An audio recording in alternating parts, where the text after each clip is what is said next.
Hello' guys, মই আপোনালোকক এটা বিশেষ চাটনি দেখাব বিচাৰিছোঁ। যিহেতু কিহৰ লগত বনাম চাটনিটো আপোনালোকক দেখুৱাই আছোঁ আৰু চাই যাব। প্ৰথমতে এয়া মই ল'লোঁ, চাওক এয়া শুকান মাছকেইটা মই ভাজি লৈছোঁ। যিহেতু আপোনালোকে দেখিছে নহয়, এয়া শুকান মাছ। তাৰপিছতে এয়া ল'লোঁ কেঁচা পিঁয়াজ, কণ জলকীয়া, জলফাই আৰু এইটো নহৰু, এইটো পুৱা আলু। তাৰপিছতে এয়া লৈছোঁ নৰসিংহ পাত। তাৰপিছতে এয়া লৈছোঁ লাই পাত দুখিলামান। তাৰপিছতে লৈছোঁ এয়া হৈছে এইটো কি কৰে, নামেই পাহৰি গৈছোঁ নহয়। এইটো হৈছে বঙালী ধনিয়া। তাৰপিছত এইটো হৈছে মচন্দৈ, আৰু এইটো হৈছে আপোনাৰ ভেদাইলতা, আৰু এয়া বঙালী ধনিয়া আপোনালোকক দেখালোঁ। এইটো হৈছে আমাৰ যিটো ধনিয়াটো দেই।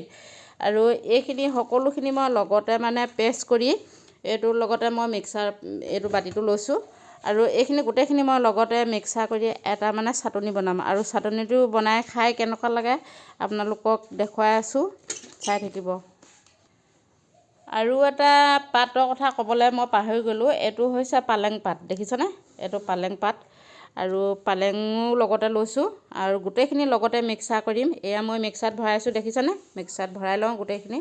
আৰু দেখিছেনে, এইখিনি মই গোটেইখিনি ভৰাই ল'লোঁ। আৰু তাতে অলপ মিক্সাৰটো প্ৰথমতে অকণমান পানী দি ল'ব লাগিব। যিহেতু এইটো ঘূৰিব লাগিবতো ফেনটো, সেইটো কাৰণে অলপ পানী দি ল'লোঁ। তাৰপিছতে এইখিনি মই প্ৰথমতে গুড়া কৰি লওঁ।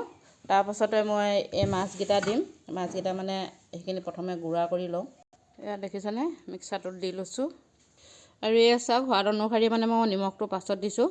আৰু এইখিনি মই ইয়াত দি দিছোঁ। এতিয়া প্ৰথমতে এইখিনি গুড়া কৰি ল'লোঁ, আৰু ইয়াত মই মাছকেইটা ভাঙি পিনে দি দিছোঁ।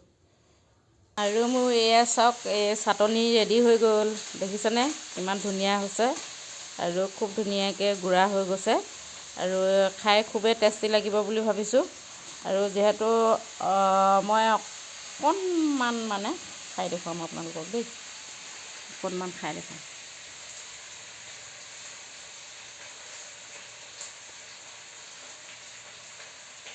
পূৰা টেষ্টি লাগিছে, দেখিছেনে? বৰ মজা লাগিছে দেই খাই। এনেকৈ সকলোৱে বনাই খাই চাব। যিহেতু আমি যিখিনি মই বুটলি আনিলোঁ, সেইখিনি সদায় আমাৰ খাব লাগে, ইউজ কৰিব লাগে। সেইটো কাৰণে সকলোকে দেখুৱালোঁ আজিৰ ৰেচিপিটো। আৰু যদি মোৰ ভাল লাগিলে ৰেচিপিটো, আপোনালোকৰ ৰেচিপি নহয় চাটনি হয়, চাটনি বুলি ধৰক। আৰু যদি ভাল লাগিছে, লাইক কমেণ্ট কৰিব আৰু শ্বেয়াৰ কৰি দিব, দুজনে শিকিব পৰাকৈ কেনেকৈনো শুকান মাছৰ চাটনিকণ বনায় সেই বিষয়ে জানিব পাৰিব। Thank you, bye by.